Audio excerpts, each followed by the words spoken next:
ఈ రాష్ట్రంలో ఆటవిక రాజ్యం రాజ్యమేలుతుంది అనడానికి నిలువెత్తు నిదర్శనం ఏదైతే 15వ తారీఖున గుంటూరు నడిబొడ్డులో నగరంపాలెం పోలీస్ స్టేషన్ పరిధిలోని కృష్ణబాబు కాలనీలో జరిగినటువంటి ఒక సంఘటన ఎంత అమానవీయమైనటువంటి సంఘటన అంటే మహిళలుగా సిగ్గుతో మేము తలదించుకోవాల్సినటువంటి పరిస్థితి.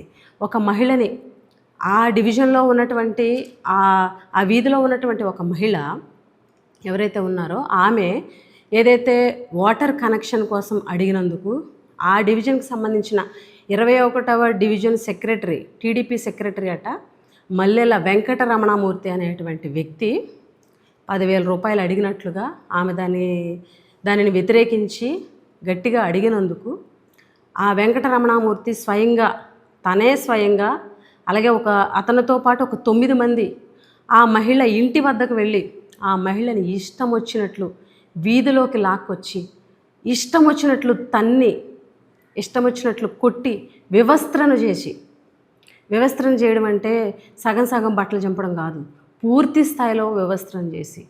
అంటే మహిళలుగా మేము కూడా వీడియో చూడడానికి చాలా బాధపడ్డాం. అంటే ఒక మహిళ యొక్క ఆత్మాభిమానాన్ని, ఒక మహిళ యొక్క ఆత్మగౌరవాన్ని బట్టబయలు చేసి నడి రోడ్డు మీద అక్కడ ఉన్నటువంటి మహిళలు ఆమెకి బట్టలు కప్పేటువంటి ప్రయత్నం చేస్తున్నా కూడా లాగేసి హిజ్రాలను ఉపయోగించి ఆమె బట్టలను పూర్తిగా తీసేసి వివస్త్రం చేసినటువంటి ఘటన ఈ ఆంధ్ర రాష్ట్రంలో ఈ ఆటవిక రాజ్యంలో గుంటూరు నడిబొడ్డున జరగడం నిజంగా చాలా దురదృష్టకరం.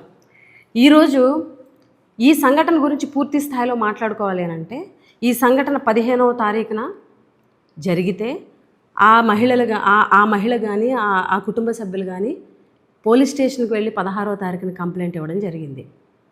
కానీ పోలీసులు ఎటువంటి చర్యలు కూడా ఎవరైతే బాధ్యులు ఉన్నారో, ఎవరైతే నేరస్తులు ఉన్నారో వాళ్ళ మీద తీసుకున్నటువంటి పరిస్థితి లేదు. ఈరోజు చూస్తే 18వ తారీఖున పోలీస్ డిపార్ట్మెంట్ వారు వచ్చి ప్రెస్ ముందుకు వచ్చి 9 మందిని అరెస్ట్ చేశామని చెప్పేసి స్టేట్మెంట్ ఇవ్వడం జరిగింది. ఈరోజు 18వ తారీఖున చంద్రబాబు నాయుడు గారు ఒక ట్వీట్ చేయడం జరిగింది, అలాగే లోకేష్ గారు ఒక ట్వీట్ చేయడం జరిగింది, నో టాలరెన్స్ అని. అంటే 15వ తారీఖున దాడి జరిగితే 16వ తారీఖున బాధితులు వెళ్ళి కంప్లైంట్ ఇస్తే ఎవరూ కూడా చర్యలు తీసుకున్నటువంటి పరిస్థితి లేదు.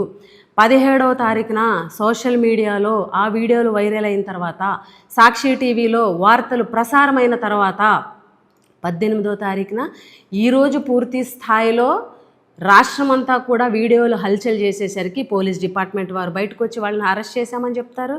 అలాగే చంద్రబాబు నాయుడు గారు, లోకేష్ గారు ఒక ట్వీట్ చేసి చేతులు దులుపుకున్నటువంటి పరిస్థితి. టీడీపీ నాయకుడు స్వయంగా వెళ్ళి మనుషులు వేసుకొని వెళ్ళి ఇష్టం వచ్చినట్టు మహిళని తన్ని వివస్త్రం చేసి నడి రోడ్డు మీద ఇలాంటి అమానవీయమైనటువంటి సంఘటన చేస్తే ఈరోజు పార్టీ నుంచి సస్పెండ్ చేసామని చెప్పేసి చేతులు దులుపుకున్నటువంటి దుర్మార్గమైనటువంటి ప్రభుత్వం ఈరోజు రాష్ట్రంలో ఉంది. చంద్రబాబు నాయుడు గారు ట్వీట్ చేశారు, లోకేష్ గారు ట్వీట్ చేశారు. హోంమంత్రి గారు కనీసం ఈ సంఘటన మీద కనీసం ఎంక్వైరీ వేయడం కానీ, లేకపోతే ఆ సంఘటన ఏం జరిగిందని తెలుసుకునేటువంటి ప్రయత్నం కానీ, మేడం గారు మీడియా ముందుకు ఎందుకు రాలేదు ఇప్పటివరకు తెలియదు. కనీసం వచ్చి స్టేట్మెంట్ ఇవ్వడం కానీ, లేకపోతే బాధిత మహిళను పరామర్శించడం కానీ, ఆ బాధిత మహిళకు పరామర్శించి అండగా ఉంటామని చెప్పేటువంటి ప్రయత్నం కానీ జరగలేదు. హోంమంత్రి గారు మీరు ఎప్పుడొచ్చి స్టేట్మెంట్ ఇస్తారు? ఎప్పుడొచ్చి ఎవరైతే నిందితులు ఉన్నారో వాళ్ళని పబ్లిక్కి ఎగ్జిబిట్ చేస్తారు? మీరన్న మాటలే మీకు చెప్తున్నాం. ఎగ్జిబిట్ చేయండి, నడి రోడ్డు మీద నడిపించండి, సీఏలతో నడి రోడ్డు మీద కూర్చోబెట్టి కాళ్ళ మీద లాఠీలతోటి విచక్షణారహితంగా కొట్టించండి. ఇదే కదా మీ రాజ్యం. మీరు చేసేటువంటి లా అండ్ ఆర్డర్ గతంలో ఇదే కదా చేశారు. అంటే ఈరోజు లోకేష్ గారు ట్వీట్ నో టాలరెన్స్ అని చెప్పేసి పెట్టడం జరిగింది. అసలు ఈ రాష్ట్రంలో రెడ్ బుక్ రాజ్యాంగాన్ని తీసుకొచ్చి ఇటువంటి చర్యలకి ఆ రెడ్ బుక్ రాజ్యాంగం అనేది ప్రోత్సాహం కాదా అని అడుగుతున్నాము. ఎందుకనంటే ఈ రాష్ట్రంలో ప్రతి ఒక్కరు కూడా మీ పార్టీలో ఉన్నటువంటి ప్రతి ఒక్కరికి ఒకటే మెసేజ్, మహిళల మీద దాడులు చేసినా, చిన్నపిల్లల మీద దాడి చేసినా, అమాయక ప్రజల మీద దాడి చేసినా మన ప్రభుత్వం కదా, ఏమీ చర్యలు ఉండవు, పోలీసులు ఎటువంటి శిక్షలు విధించరు, పోలీసులు ఎటువంటి చర్యలు తీసుకోరు, ఎటువంటి కేసులు కట్టరు అన్న మెసేజ్ కింది స్థాయిలో, వార్డు స్థాయిలో కూడా ఉంది. కాబట్టే ఇటువంటి సంఘటనలు పునరావృతం అవుతున్నాయి. గత కొన్ని రోజుల క్రితమే నెల్లూరు జిల్లా కావలిలో ఒక గిరిజన మహిళను కూడా ఈ రకంగానే మీ టీడీపీ నాయకుడు, స్థానిక నాయకుడు వ్యవస్థలను చేసి ఇష్టం వచ్చినట్లు కొడితే కనీసం ఎటువంటి చర్యలు లేవు, ఎస్సీ ఎస్టీ అట్రాసిటీ కేసు లేదు.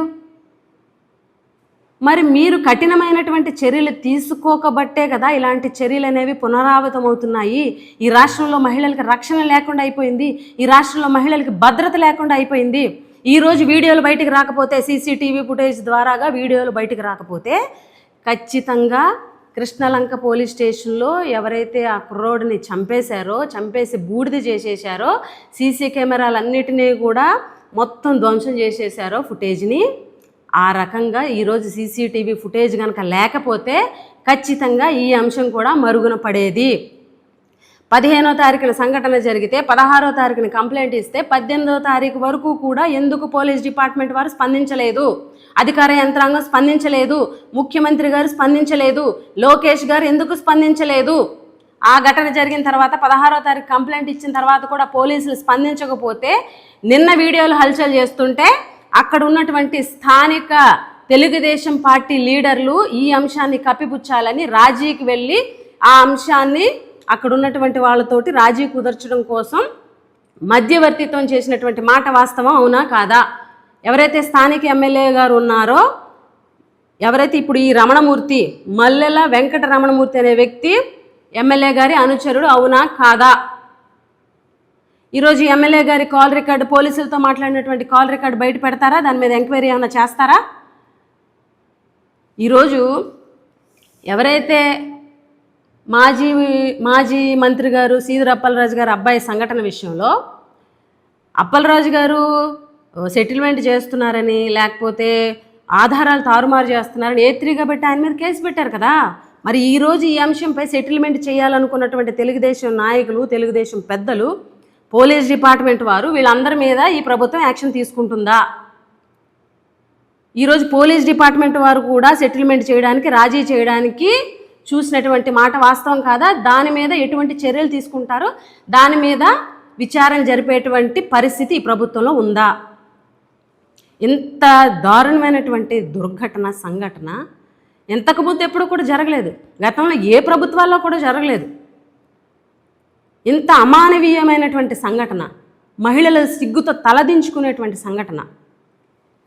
గుంటూరు నడిబొడ్డున అక్కడ ఉన్నటువంటి ఎమ్మెల్యే అంబటి రాంబాబు గారి మీద మొత్తం వాళ్ళ అనుచరులందరినీ తీసుకొని వెళ్ళి అక్కడ చేసినటువంటి సంఘటన యావత్ ప్రపంచమంతా చూసింది.